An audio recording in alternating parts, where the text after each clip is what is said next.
welcome, viewers.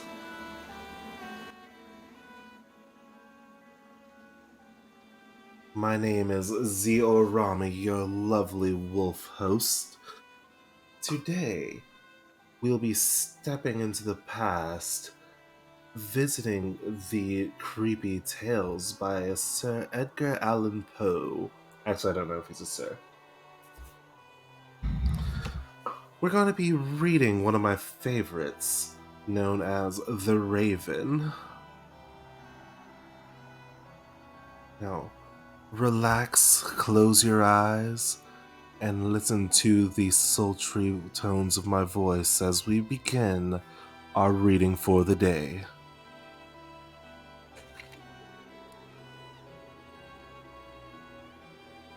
Once upon a moonlight dreary, while I pondered, weak and weary, over many a quaint and curious volume of forgotten lore, while I nodded, nearly napping, suddenly there came a tapping,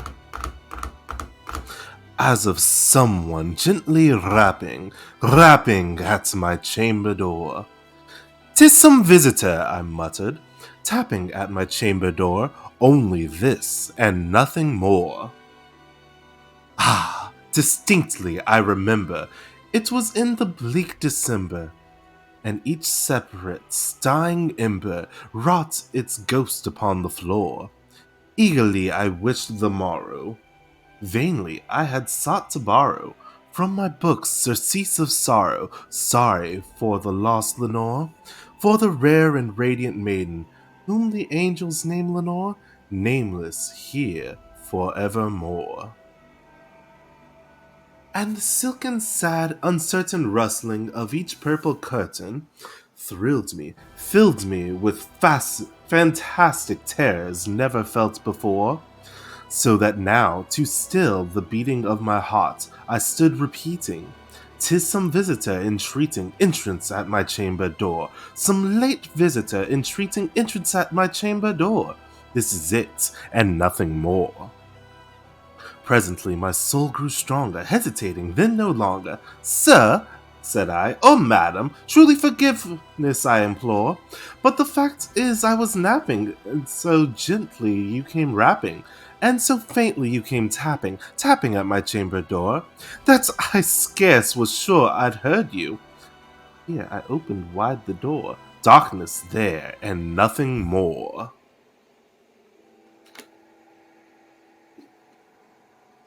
Deep into that darkness peering, long I stood there, wondering, fearing, doubting, dreaming, dreams no mortal ever dared to dream before. But the silence was unbroken, and the stillness gave no token, and the only word spoken was the whispered word, "Lenore!" This I whispered, and an echo murmured back the word, "Lenore!" Merely this, and nothing more. Back into the chamber turning, all my soul within me burning. Soon again I heard a tapping, somewhat louder than before. "Surely," said I, "surely that is something at my window lattice. Let me see then what thereat is, and this mystery explore. Let my heart be still a moment, and this mystery explore. 'Tis the wind, and nothing more. Open here." I flung the shutter, wind with many flirt and flutter. In there stepped a stately raven of the saintly days of yore. Not the least obeisance made he, not a minute stopped or stayed he, but with mine of lord or lady, perched above my chamber door, perched upon a bust of Pallas just above my chamber door, perched and sat, and nothing more. Then this ebony bud beguiling my sad fancy into smiling, by the grave and stern decorum of the countenance it wore, Though thy crest be shorn and shaven, thou, I said, art sure no grave, ghastly grim and ancient raven, wandering from the nightly shore. Tell me what thy lordly name is on the night's Plutonian shore. Quoth the raven, Nevermore.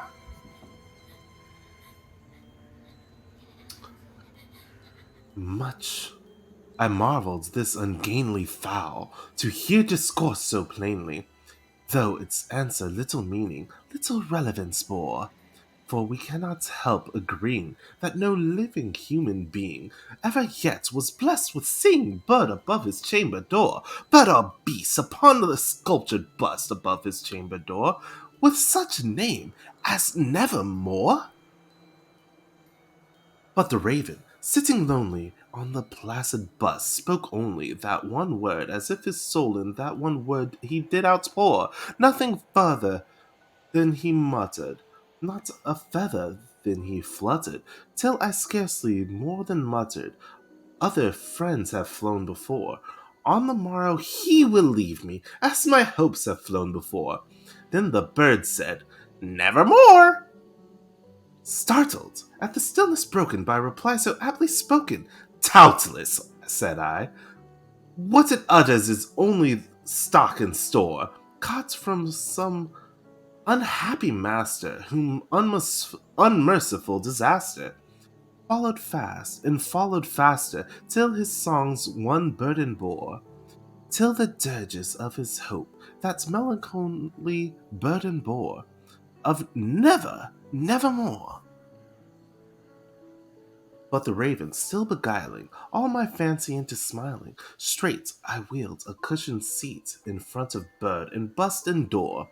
Then upon the velvet sinking, I betook myself to linking fancy unto fancy, thinking, what's this ominous bird of yore?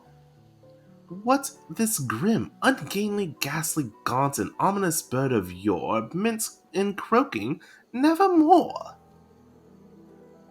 This I sat, engaged in guessing, but no syllable expressing, to the fowl whose fiery eyes now burned into my bosom's core. This and more I sat divining, with my head at ease reclining, on the cushion's velvet lining, that the lamplight gloated o'er, but whose velvet violet, lining with the lamplight gloating o'er, she shall press, nevermore. Then, methought, the air grew denser, perfumed from an unseen censer, swung by seraphim, whose footfalls tinkled on the tufted floor. Wretch, I cried, thy God hath lent thee. By these angels he hath sent thee. Respite the nepenthe from the memories of Lenore. Quaff, oh quaff, this kind nepenthe, and forgot this lost Lenore, quoth the raven. Nevermore. Prophet, said I, thing of evil, prophet still, if bird or devil, whether tempest sent, or whether tempest tossed thee here ashore, desolate yet, all undaunted, on this desert land enchanted, on this home by horror haunted, tell me truly, I implore, is there balm in Gilead? Tell me, I implore. Quoth the raven, Nevermore. Prophets, said I, thing of evil, prophet still, if bird or devil, by that heaven that bends above us, by that God we both adore, tell this soul with sorrow laden if, within the distant Iden, it shall clasp a sainted maiden, whom angels name Lenore, clasp a rare and radiant maiden, whom the angels name Lenore, quoth the raven, Nevermore. Be that word our sign of parting, bird or fiend, I shrieked up starting. Get thee back into the tempest and the night's Plutonian shore. Leave no black plume as a token of thy soul hath spoken. Leave my loneliness unbroken. Quit the bust above my door. Take thy beak from out my heart, and take thy form from off my door. Quoth the raven, "Nevermore!" And the raven, never flitting, still is sitting on the pallid bust of Pallas, just above my chamber door, and his eyes have all the seeming of a demon's that is dreaming, and the lamplight o'er him streaming throws his shadow on the floor, and my soul from out that shadow that lies floating on the floor shall be lifted nevermore.